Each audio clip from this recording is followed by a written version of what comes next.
Well, hello and welcome to another episode of the Biz Coach Show with Eric T. Whitmore, founder and CEO of My Biz Coaches. And today we are joined by Juliet Peters, and we are very excited to have you with us today. Juliet, how are you doing?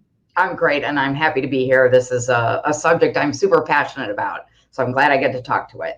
And we are very excited to pick your brain on all things kind of buying and selling business. So thanks again for joining us today. And Eric, how are you doing?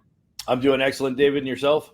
I am doing pretty good. Thanks for asking. And even better now that I'm here with you guys. So, hey, before we dive into our topics today, Juliet, for those who are not familiar with you, can you give us a little background and maybe tell us about your journey to where you are today? Absolutely. So I am a business lawyer, but over the last probably about 10 years, more and more of my work has involved helping people buy and sell businesses. So I started my career as a litigator and saw how deals unwound and decided when I had the choice to really kind of look at the front end and become more of a partner to entrepreneurs, I moved to that end instead of, at the back end of the elephant where we're doing cleanup, right? I love that analogy. Well, thanks for sharing that. And Eric, I'm kind of curious. Can you tell us how you and Juliet got connected? Yeah, we met through a mutual acquaintance, Robin, who we've had on the show before. Yep. She and I connected, and she mentioned that Juliet was somebody in the space. One of my a fair number of my clients are actually law firms, as you know, David. We talked about that before on the show. And she thought, Juliet, she's in legal, she's in that space, and she's in M&A, which is also something that we, with the business coaching, that we play a role in. And so she thought it would be a great connection. And Julie and I met a couple of times now and had more than enough conversations. I'm like, yeah, this is somebody we should have on the show. Yeah, and here you are. So even better. That's great. Awesome. Well, before we dive into our topic today, which is smart buying, smart selling, can you give us just an overview of Framework Legal? Sure. Framework Legal is a boutique business law firm. We're located in Scottsdale, but we have clients all over Phoenix, sometimes outside if they have Phoenix operations. We spend most of our time, I would say, helping people buy and sell or prepare for transitions of their business. And then I do a lot of what I would call fractional general counsel work. So if you have repetitive legal needs, you're a big enough business, you don't have an in-house lawyer, I kind of approach all of my clients as kind of understanding their business and really working within their business framework. And that means, honestly, I'm kind of industry agnostic. I have clients really pretty much in just about every space. So wonderful. Well, thanks for kind of walking us through that. I think that's helpful context as we walk through our conversation today. And since our audience is either aspiring business coaches or maybe business coaches that are looking to grow their business or serve their clients more fully, I'm kind of curious from your perspective, what can a business coach do to help their client kind of get ready to sell their business? So I think it's really important for businesses who are on the trajectory to make any kind of a transition, whether that's a internal kind of a transition or whether that's an external, you're going to sell to a third party. It's really important that you start 3 to 5 years ahead of time. We all have heard that. It's a frequent refrain, but I can't stress enough that when you have an event and you decide, hey, I really got to sell this business, that's too late to get prepared. So you don't have to dive deeply down the rabbit hole, but you do have to primarily start with getting your financials in order. And frankly, you got to start backing off. Most business owners are most concerned about their tax liability, right? So they're always managing their business so that they pay the least amount of taxes. Well, that's exactly the opposite of what you want to do when you're trying to build your business, right? So you got to move things off the balance sheet that are lifestyle business related and start really looking at how a buyer is going to scrutinize your financials. And I would say financials are really the first place to start. Clean up the books. You would be amazed, or maybe you wouldn't. When you get all the way down to the bottom of a sale and you're like 2 weeks before closing and some really crazy stuff pops up out of the balance sheet, like, a bad Halloween movie, you gotta get it cleaned up. Yeah. So that would probably be a stretch for us had it not done 90 some odd shows now at this point.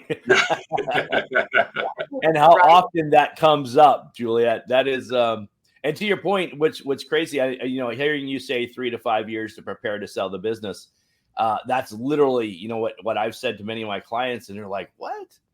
Yeah. I have to share it. I have to share a statistic. This was, Walt Lipsky was the president of the Arizona Business Broker Association. And I had asked him, I got some opportunity to interview him.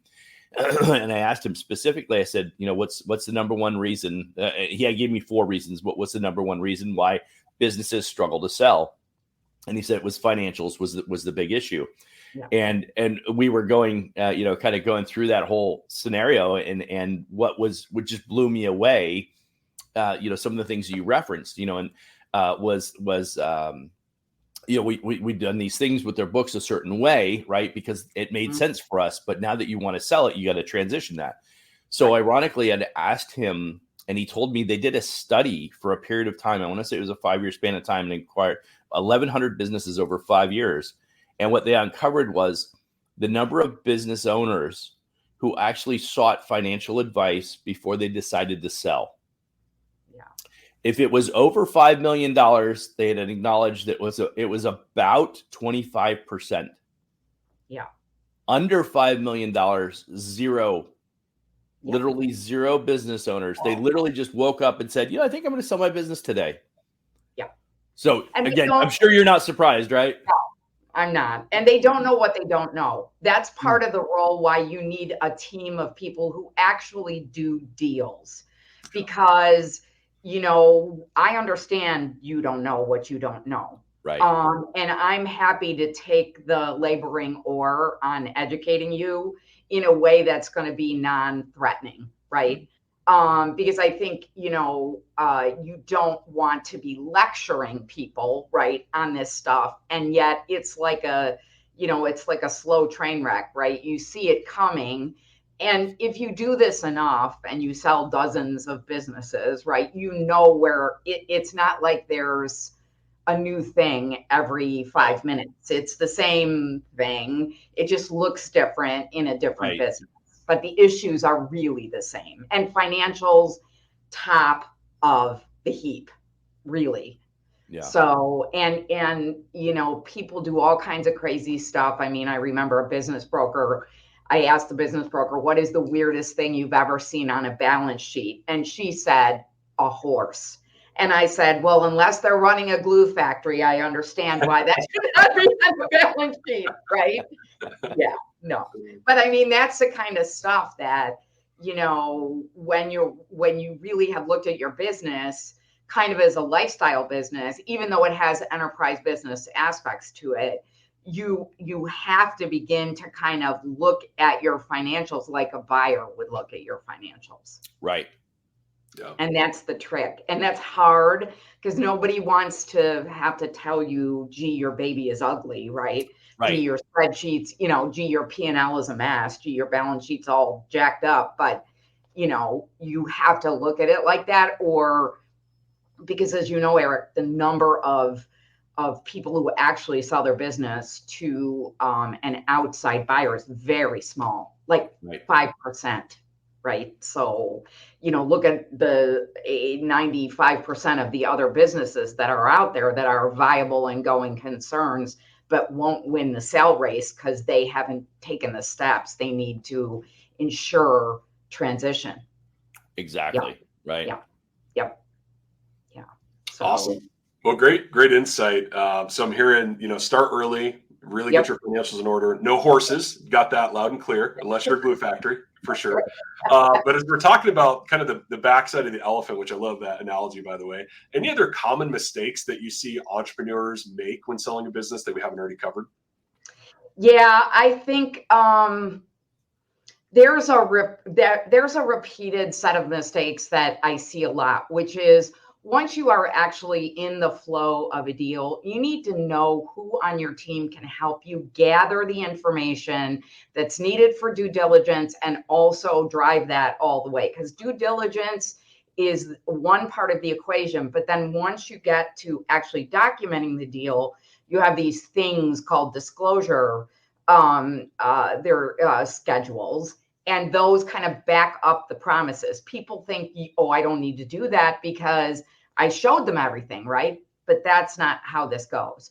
So I find business owners who've been detached from their business for a long time or have expertise in a certain part of the business, but not the whole business, they're struggling when it comes to due diligence because they don't have somebody who actually knows the information. And that's the stuff that actually matters, right? Yeah. Are you paying your people paid sick time? Are you compliant with the law in Arizona? Well, you think you are, but that's not good enough. You need to have the actual information, right? So I think you have to kind of pick the people on your team that you're going to walk through in a sale and going to act as your backstop to gather the data you need. That's one mistake. I think the other mistake is not understanding when it comes to private equity buyers, they are not your friend. Right. And no matter what they tell you, they're not your friend. They care about their internal rate of return for their own investors. They do not care about your business, your legacy, or your people. That's tough talk. And it's okay to sell it. I'm not saying don't ever play with private equity. But what I'm saying is you need to know what they're about and take your rose-colored glasses off. Because whenever there's a situation where you're selling, right, you're going to be romanced, right? It's like that old joke, when you get to hell and they're like, oh, that's because you were a recruit. When you see the real part of hell, right? And you're like, but wait, there was, food and fun. And yeah, that's before you were a recruit, right? So I think you have to don't check your common sense at the door. No matter how desperate you are to sell, no matter how much you think this could be the right fit, do not check your common sense at the door. And I think the other mistake is it is a long race. Most businesses take 9 to 10 months from romance to close, right? And you got to have a strong stomach. I was talking to somebody who had 4 deals blow up in the span of 2 years. That's exhausting. That means as the CEO, all you're doing is due diligence and, dealing with sales. That's real tough. So I think you got to steel yourself for the process, and you know it is a process going in. Yeah. Yeah. Those are phenomenal points. I appreciate you bringing those up. I think what's interesting, is I think through some of the points you just made, particularly, okay, so the last one, when you think about how hard it can be to put a deal together, and David and I were actually involved in an organization that sold, and it was 10 months from, it was 9 months from the time they announced it. But I believe that the deal had already initially been, at least behind closed doors, had been negotiated probably in December of the year before. We closed the deal on October 31st the following year. So yeah, it takes a long time. There was a lot of courting that went through that process. Mm-hmm. And as an employee, and David was also an employee that was retained by the new acquiring company, there was a lot of courting that was probably surface level, superfluous kind of, for lack of a better term, butt kissing that took place, right? Because I had a large organization. They certainly, part of my team was a larger portion of the organization. They wanted to make sure everybody transitioned cleanly. But at the end of the day, they had no intentions of keeping me. They didn't really want me as part of their team, which makes sense. I get it. I've acquired companies. I know what that looks like. But at the same time, if you're the owner and you're trying to sell your business and they're telling your baby's not ugly, right? To use your analogy, But know that they're looking for all the imperfections because that's what they're going to use as negotiating power to get the price that they want to pay. Absolutely. And the other thing is the cultural fit is never going to be there. Oh, So I think, one of the things that I work really hard on is when I have an ex-owner who has to play in the sandbox for a certain amount of time, I always make sure that there is a way to easily unhook, because I don't think I've ever even had, in all the deals I've done, I don't think I've ever had anybody make it past a year. And usually the trouble comes in at 90 days. So, so you have to know that. And when your deal partner lawyer tells you, we're going to build in, I know you feel really great about this, but just in case, let's build in these easy disconnects so that you can walk and not, tank the rest of your earnout or whatever it is that you have, trailing behind, because you do still, most businesses, most sellers are going to have some after performance that is a sweetener for them. Right. And that's the other thing you should know going in as an owner is you need to count on what you're getting at closing as the only money you're going to get. Oh, because most of the time the earnouts aren't earned, bonuses aren't earned. And even there's a fair amount of stories out there where if you have a private equity buyer, sorry to pick on private equity for a second, but this is where, right now that's 20% of the economy is owned by private equity. And there's no oversight, right? So what happens a lot of times is private equity comes in, they're using OPM, other people's money, right, to make the initial payment. And then they're likely having the owner carry a note, and increasingly those notes don't get paid because if the company isn't going the way they want it to, they'll just BK it. So you as an owner need to be really sensitive. And if you're coaching people, I would say that the single biggest thing as a business coach you can do is really start working with people so that they understand what the universe of buyers is out there and what's going to be the best fit for them. Maybe they care about their employees a lot. So if that's the case, your buyer isn't private equity, right? Right. So, if that matters to the owner. Right. If what matters to the owner is obviously the highest multiple, then you're going to look for a buyer that's inside your industry or somebody who wants to add your vertical, for example, and you have employees and customers and they don't have that, right? So it's really kind of pushing on that part of it and getting comfortable with that before you go out to market. Great point. Yeah, great advice. Well, I'm thinking, right, of the deal that we're talking about here. Maybe we go to the other side of the table and think about the coach who's advising their client that wants to buy a business. So is there anything that they should maybe, look for or highlight or focus on for that client that's, looking to acquire somebody else? Yeah, so if you're looking to acquire a business, I think now is a good time because there's a lot of the institutional money has been kind of sitting on the sidelines. Deal flow is way down this year. So there's some good SBA programs out there that would allow you to get financing if you're, wanting to buy a business. And I think the benefit of buying a business as opposed to buying a franchise, right, is that you really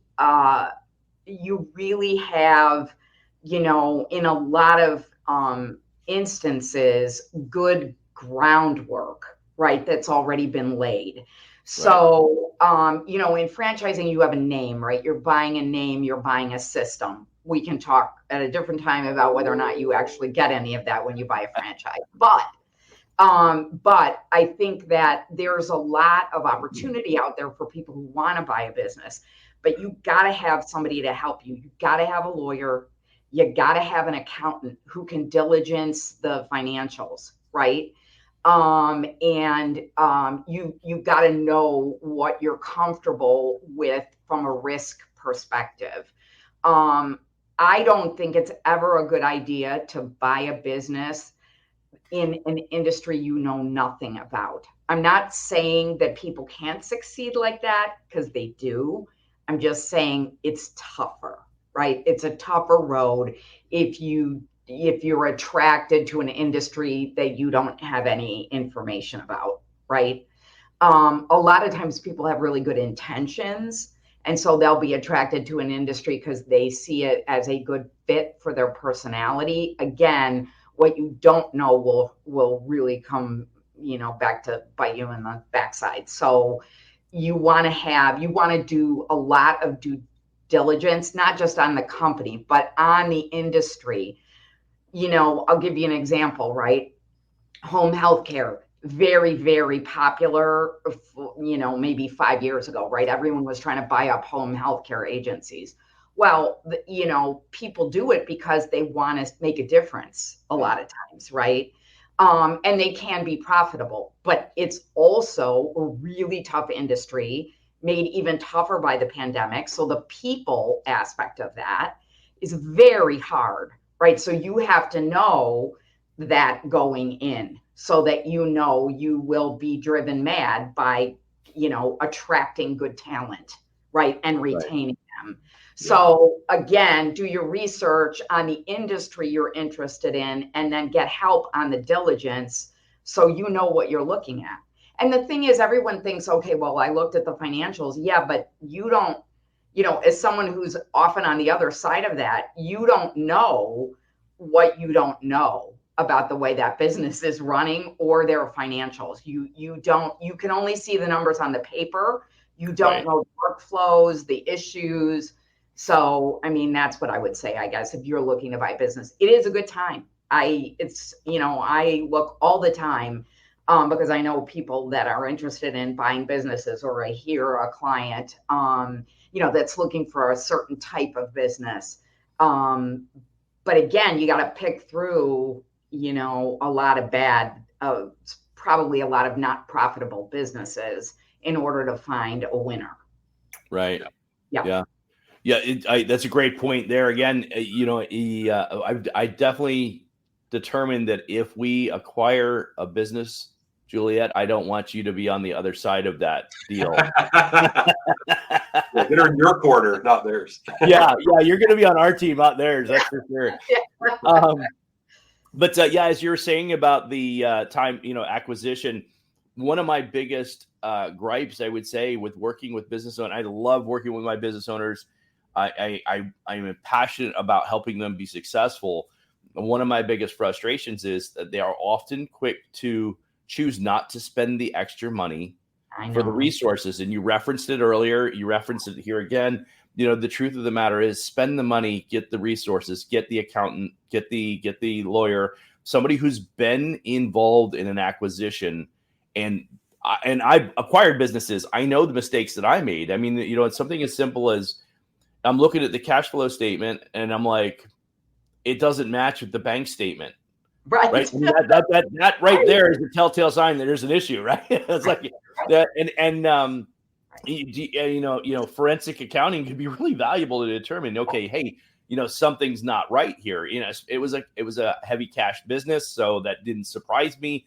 I wasn't deterred from that because I had the experience, to your point, of the industry. I was familiar enough with that type of an industry, and I could, okay, I understand what's going on here, right? We don't need to go and be I'm not going to make a big deal. I know what's going on. But the point is to your point, if I didn't know that, and that was also part of a negotiation.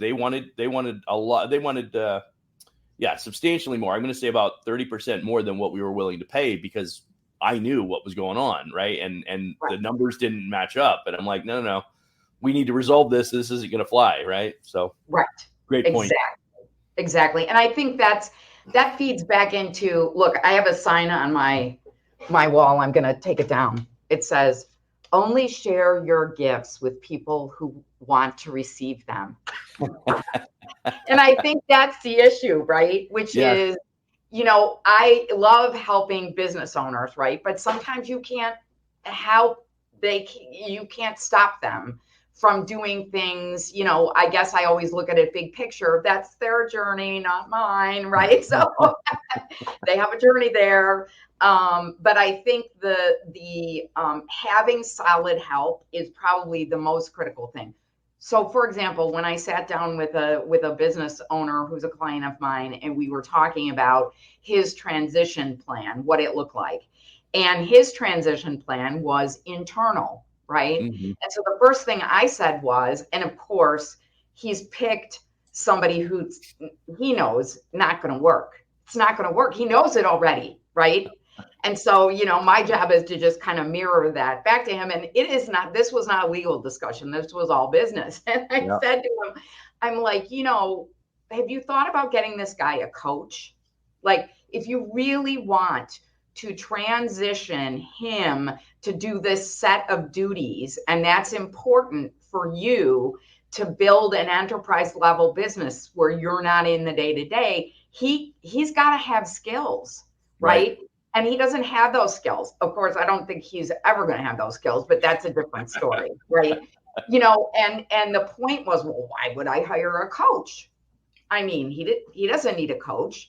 And I hear that all the time, with lawyers. I don't need a lawyer to do this. I'm just going to read, I'm used to reading contracts, so I'm going to read it myself. No, that's really a bad plan.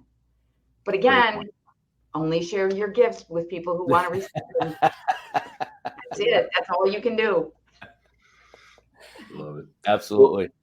Well, Julia, you talked earlier about risk and how important that is when considering these different deal points. I'd love to maybe unpack that a little bit more. You talk about de-risking a business. And so I'm curious, for coaches that watch or listen to this and they're trying to help their clients de-risk, what does that look like, and what advice or guidance would you offer them? I would say that there's a sort of a pool of really important risks when you're preparing to sell a business, right? The first is, do you have customers that are easily transitioned? And the reason I say that is because changing up your contracts ahead of time so that they're easily, you don't have these provisions. There's this little provision in the back of a contract called assignment, right? And most of the time it says this contract cannot be assigned unless you get consent of the other party. Well, if you're going to sell your business and every contract with a client or a customer you have has that provision in there, you're going to have to do something affirmatively, right, to get that consent. That is a pain in the tuchus if all of your contracts have that, right? So that's one easy little, and no business owner would ever think of that, right? Are you dealing with municipalities? And those are, it's not that they're risks, it's that those contracts won't easily transfer, right? So you have to have a game plan for that. Do you have a registrar of contractors license? Okay, who's going to be your qualifying party? Are you the qualified party? And what are you going to do when you transition your business? Because that party that's buying it has to have day one somebody who's licensed to take it, right? So those are the things that, thinking about that and de-risking as you go. The other thing is employees. Like, you have to have good process around your employees, around your paid sick time, around your, you need handbooks, you need the things that a normal business would have, because when you go to do the diligence, that's going to make you stand out from the crowd. So again, you would be shocked, or maybe you wouldn't, on how loosey-goosey people run their internal business processes, and that you need to clean that up. So that's another area of de-risking that's really critical, right? You got to have your insurance world in place. You should be, doing your loss runs regularly, your workers' comp stuff. All of those things are ways to de-risk your business and set it up for a successful sale. Great advice. Yeah. Well, a lot of that kind of treads into, strong legal considerations. And so I know when a deal is involved, right, there's all these different legal aspects that need to be considered. Any other legal aspects that you recommend coaches kind of dig into or help their clients navigate?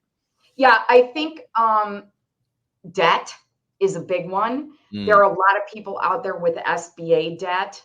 That's going to be super hard to, there's a lot of weirdness around selling your business when you have that SBA debt that's hanging, right? I'm not saying don't take it. It was good, cheap money, good for the people who took it. I mean, I'm a big proponent of the SBA debt. I just mean it's another hoop, right, that you have to consider when you're going to sell. Have some inventory process in order. Like if you have inventory, don't be half doing your inventory, right? You need to have solid processes on inventory and inventory management. Same thing with your lease, right? I can't tell you how many times in the last 5 years a landlord has tanked a sale because they won't transfer the lease. Wow. Right? And how could we have prevented that? Very easily. Read the lease. Get a lawyer to help you with your lease. It is in most cases, it is your single biggest liability. Yeah. And most people they never read them. They just sign them. And that transfer provision that landlords put in their leases is probably one of the trickiest things in a business, because what it says, in the worst case, it says, don't even ask me to sublease or transfer, because if you ask me, I'm going to recapture the space. Okay, that is an actual provision in a lot of leases. So what I do is when I start working with any kind of business, I'm always up in that lease. So when there is an ability to negotiate, we're negotiating a good provision so that if they go to sell, it's an easy fix. Nice. Yeah. It's a great point. I know the first wireless store that I acquired, many, many years ago, that was actually in the in the transaction. The seller, as they were selling to me, assumed that the landlord would just transition the space. Yeah. And so literally days before the deal is supposed to go through, and I'm coming to the with the cashier's check and everything, and they're like, yeah, we have a problem. Yeah. Landlord's taking the space back, and they're going to give it to the tenant that was next door because the tenant wanted to expand their space. Yep. And they still had 2.5 years left on the lease. And the landlord's like, yeah, no. And I thought I was just going to have to sign a new 5-year lease. And they're like, no, I want the space. I'm going to give it to this other guy. Yeah. And you should never have a right of recapture in any lease. Interesting. So it just should not be in there, right? Yeah. Because it just shouldn't be. I mean, that's not taking the time to read it, and it's not just about reading. It's understanding what that ramification looks like down the road. How, if you really are looking to sell your business, that's important. And as a coach, there are all things that you certainly can work with, your clients on. I would say though, from a pure coaching perspective, really having good process in place for making the owner not the whole business, right? You need a management structure.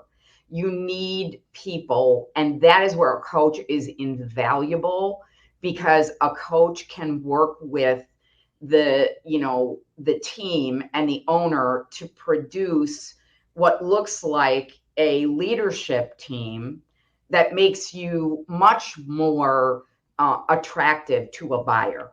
Yeah. I say it's marketable. I mean, to your point, to create enterprise value, one of the things you have to do is have a business that would transfer ownership and stand by itself, right, without the owner. And that is, the statistics that we have are 80 some odd % never sell. And that is the biggest challenge outside of the books is there's no leadership transition. right? To your point, there's nobody in place who can run the day to day. And so if I'm buying your business, I'm basically buying your job. And that's what I try and help get business owners understand. I'm like, that's not enterprise value. That's not transferable. You'll be lucky to get a 1.5, maybe a 2x EBITDA, right? You're not going to get any kind of, you heard three, maybe 4. No, not even close. Not with what you have. You'll be lucky to get 1.5, 2. Yeah. Yeah. And right now, because of the cost of money, I mean, hopefully we just heard today, maybe interest rates will be coming down. But, right now, I think the average multiple is just slightly over 2. It used to be 3. That was a good, and there are people still getting more, again, if they're strategic buys, right? If somebody's adding something on, or they're in the industry, or there's a lot of other factors, recurring revenue, all these things, right? But you're 100% right. And that, I think, from a coaching perspective, is the place you can make the most inroads on preparing someone for sale, is helping them understand and set up a structure that operates without them. Right. Agreed. It's hard, though. That's a hard one. It's hard for 2 reasons. It's hard because the owner doesn't usually want to go there. They're more control freaky when it comes to a lot of things, right? Or they're either that way, or they're the sales engine, right? I mean, that's a big deal in a lot of, the owner is the primary sales executive, right? And so, so it's hard there, and it's also hard for the team, because a lot of times there is an epidemic when I talk to my clients right now, where nobody wants to be, not it. People who work in the business don't really want the responsibility that comes with, being in a higher level of management. It's interesting. I don't know why that is, but but it's happening. Well, it's interesting you mentioned that, because of some of the law firms that I work with. That's one of the challenges, is that the lawyers, even the senior lawyers, they don't want any added responsibility.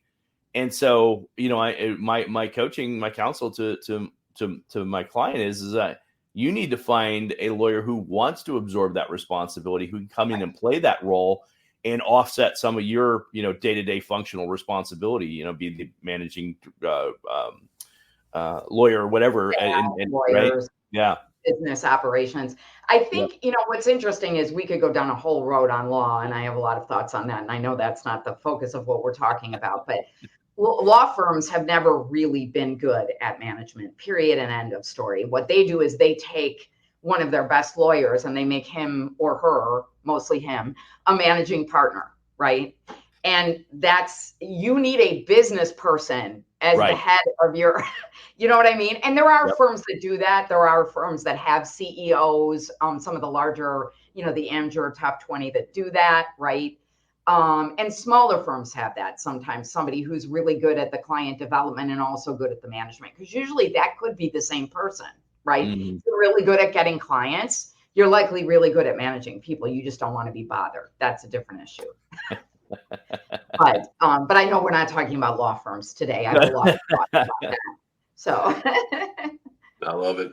Well, as we kind of get ready to wrap up here, I'm thinking through, one of the things that comes up, I'm sure with Eric and other coaches, they're working with clients, is they think they want to sell. Maybe it's an idea. They're not sure if the time is right. Should they do it? Should they not? So just kind of imparting here, what would be some things that they should look for as indicators that maybe the time is right to consider a sale in the near future? So what they should look for and what is happening are 2 different things. So what prompts people usually to say, I got to unload my business, is sadly an event, right? It's a health scare. It's a, whatever the, it's a bad health diagnosis. It's any number of things, but it's not preparatory. The event has already occurred and they're trying to do damage control in some ways. How to know it's the right time to sell? I would say you're growing weary of the business for some reason. And, a lot of times I hear this from, younger business owners who are like, I climbed this hill. Okay, then that's a good time to start preparing and sell, right? For example, you're a second generation family business and there is no third generation, they're not interested. Okay, so you got to get, an exit plan in place for that. You think long term the industry isn't great. So, for whatever reason, you've been in the industry 20 years and you think that in another 15, it's not going to be there. Why would you ride that till the end, right? You may as well strike while the iron is hot, right? And sometimes it's just, you want a new challenge. That is a perfectly acceptable reason to sell a business. Is that I just have been doing this and you are not handcuffed to your business, right? I think sometimes business owners think that, right? But you're not. So if you want to do something different, then figure out what that looks like. And that's the conversation I was having with my client, a week and a half ago. He wanted to do something different, but he's got this very successful business and he's not going to just walk away from it. How are we going to get him where he wants to go, which is to do something more meaningful, right? That's a reason. Yeah, great point. Don't ignore those gut things happen. You can't ignore them. Yeah. You know when you should be looking to get a succession or a transition plan. But if you choose to ignore it, then you put yourself in a really bad situation for when something actually happens and you have to sell it. And most times you're not going to be able to. You're just not. Yeah. Yeah. And it's funny, we dabble in finance and business credit, and we help our clients identify, how that's going to help them with whatever component of growth or scaling or whatever it might be. It also plays a role in exiting, right? There's your credit, your business credit and things like that. Yep. Quick question for you. This is kind of off my topic that I wanted, but it came up to me as I'm thinking through this. Asset sell versus what's the other term? Share sale. Yeah. Share sale or unit sale, depending if it's an LLC or an. Yep. So we know that most are asset sales. When would it make sense to be the other option? Well, if you're a seller, you always want it to be a share sale, right? There's better tax advantages. If you're a buyer, you only want it to be an asset sale because you want to cut off liability. You don't want to you want to pick up the good stuff and leave all the bad stuff behind. When does it make sense to have a share sale? And when do I see them with a third party buyer who goes against, the advice of their lawyer and says, okay, share sale? If the contracts are regulatory in nature and changing the owner of the business triggers a whole cascade of issues, like in a highly regulated industry, like let's say medical care, because you've got, CMS contracting and all this stuff happening, right? That would more likely be a share sale. The value of the business would be probably the only driver of making it a share versus an asset, because transitioning those contracts and whatever regulatory impediments exist disappear when you do a share sale. Interesting. Great. I appreciate that. Yeah. That's every time we get together and talk. I know this was a great conversation. I'm super happy to have it because I really want business owners, I don't want to have to say only share your gifts with those who want to receive them. I want to help business owners get to where they want to go. Absolutely. But it's tough. It's tough because people are really in their businesses every day and they don't have time to work on them. Yeah. And that's I think that's it too. If you sum that up, everything that we do as coaches, and in your role, even what you do, right, and the coaching you're providing and the insight and that you're sharing with your clients, it's helping them identify and recognize the things that they didn't know, right? And you don't know what you don't know, but not knowing isn't an okay to not take the time to understand. Right. The issue is I don't have the time if I'm running the day-to-day of my business I don't have the time to do the research. And that's why you have your specialties like a CFO or a COO who runs the day-to-day operation. You have those in bigger organizations because those people are specialists in their areas, right? And so helping our clients identify how they need to run their business and have a similar structure. They can't have the exact structure, right? The resources probably aren't there for that. But having something similar where you outsource your fractional legal counsel, where you outsource a fractional CFO, even if you can't afford a full-blown CFO, you can have that insight and that understanding and help you make better intelligent decisions for your business, particularly as the value increases. If your business is doing more than $1 million in top line revenue, you've got some real significant, you got some reasonable enterprise value. You get north of a couple of million in top line revenue to 10 million. Now you've got a multi-million-dollar operation that when you sell that, you're leaving a ton of money on the table if you don't get it to where it needs to be to transition and get the most value from it. And even I would say, Eric, those businesses that are between 500,000 and $1 million, right? They have a lot of growth potential if they could just sort of get out of their own way. Absolutely. And that's why I have to say I'm a huge fan of coaching. I always have had one way, shape, or form, a coach, because when you own your own business, you have got to have somebody from the outside. You're in your head. That's right.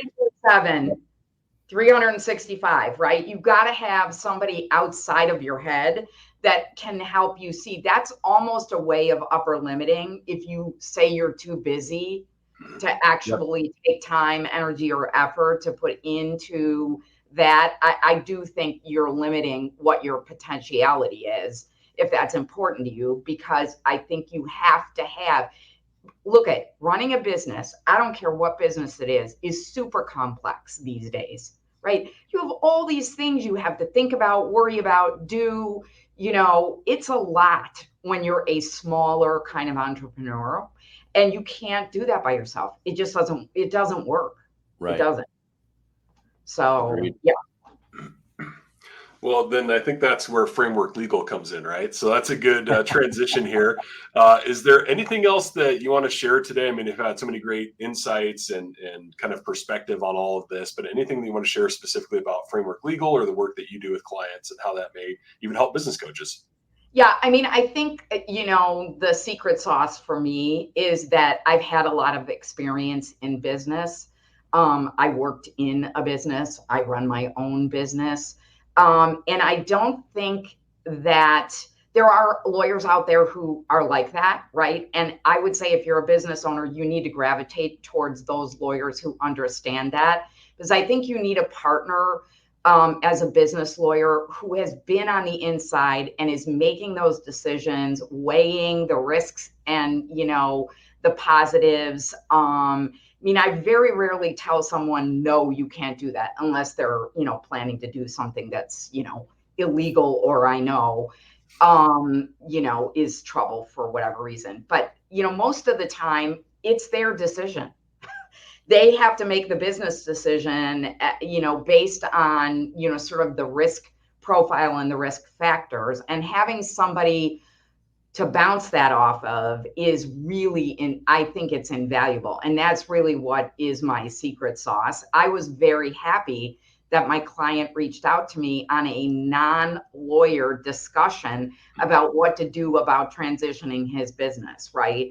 About creating a leadership team, about that's a good day for me, right? Because I look at my clients so much more holistically. It's not just a contract. It's what does that contract mean to the business, and to the ultimate business goals that I think would set, my firm apart from others. So that's all I would say.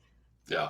Oh, I love it. That's great. Well, thanks again for all the insight today. And if you want to learn more about Framework Legal, head over to frameworklegal.com, and we'll have a link to that in our show notes as well. And Eric, before we wrap up, anything new at My Biz Coaches that you want to share today?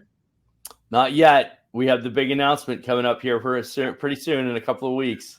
Nice. All right. We'll keep them waiting a couple more weeks. So don't forget to subscribe so you don't miss the big announcement. Well, Juliet, thanks again. It was great having you with us today. Thanks for having me, gentlemen. This was great. Yep. Thank you. Thank you, Juliet, so much.